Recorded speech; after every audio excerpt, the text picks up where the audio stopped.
Okay, so let's look at this. Okay, I'm going to explain this, and then we're going to test it, right? So basically, in a nutshell, this is what we're going to call in our view model, right here.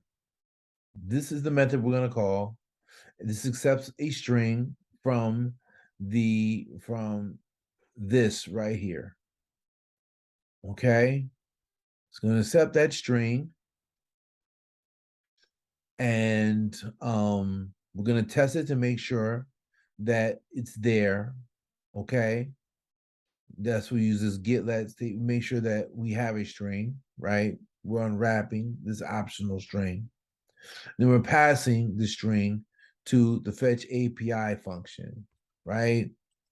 Fetch API function is getting, of course, uh query URL name, which is either SF or LF, right?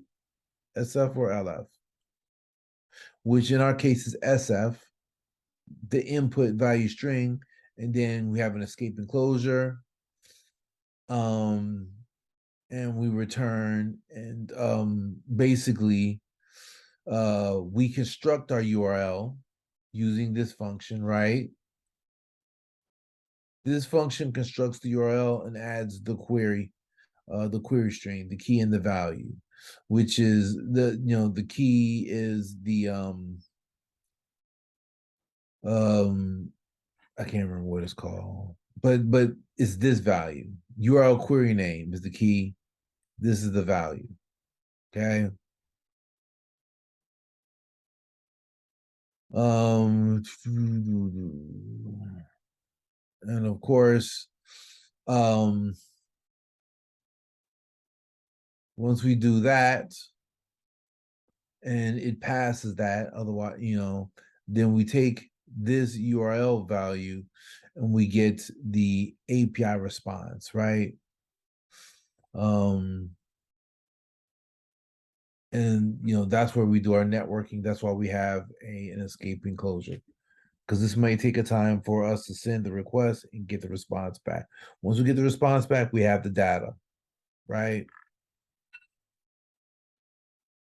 Okay, so now right here, success, we have the data. Then we have to fetch strings from the data, right? That means we have to parse it, right? So right here, fetch strings from data, which of course you can see is right here. Fetch strings from data. So we have our data, we parse the data, and it returns a result. And of course, all the parse data functionality is where here, JSON parser, right? And it accepts a generic type and a parse error, right? Which I created an enum for right there, parse error, model not matching data. Okay. Um, and then of course we try to parse it, right? JSON decode, we do a try catch, JSON decode t dot self from data. Okay. And then right here we have success. And if we're successful, then we send out the output. Otherwise, if we're not, failure, and then our custom error type, right? Okay. So now we finished the parsing. Where did I do that? Yeah, there you go. I'm sorry. We finished the parsing, and now that we have our results, and then if it's a failure, of course, we get our error. Success. Now that we have a parsed object, the output is in the form of an array. We only want the first item and the LFS attribute, right? Which are the acronyms, right? Or the words that the acronym can represent, right? And we can see that in our data model. We kind of went over that in previous videos. So once we get the LFs, this is an array, right? This is an array. Get all the items in that array, and then we append it to our own empty func list. Once we finish appending to it, we're going to take func list and say that list dot value, right? So, and list refers to the class property up here, our observable object. And that's how we how we're going to use it in our view controller, and I'll get to that later. That's for binding. And of course, we use this to see if it's true. Maybe we might need that value, maybe not. So what we're going to do now is to test it to make sure that this works. I'm going to say print, right? Okay, I'm going to say function, func list, right? So stop it. And func list. Okay, that's what I'm going to do. We know that all this is calling each other, right? I'm going to implement this.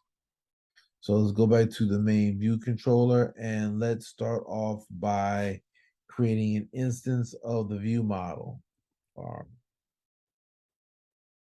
View model, model equals main view model. So now we have our view model, right?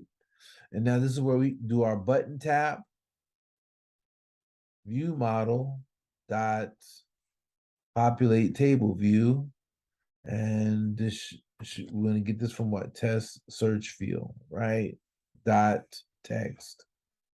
That should be it right there. So now we should be printing to the console, and I'm also at some point in the future going to get more into using the console to help you guys with debugging and making sure that everything works. But for now, let's go ahead and we're going to replace this, and right. So we're here. Of course, this is like the dummy data.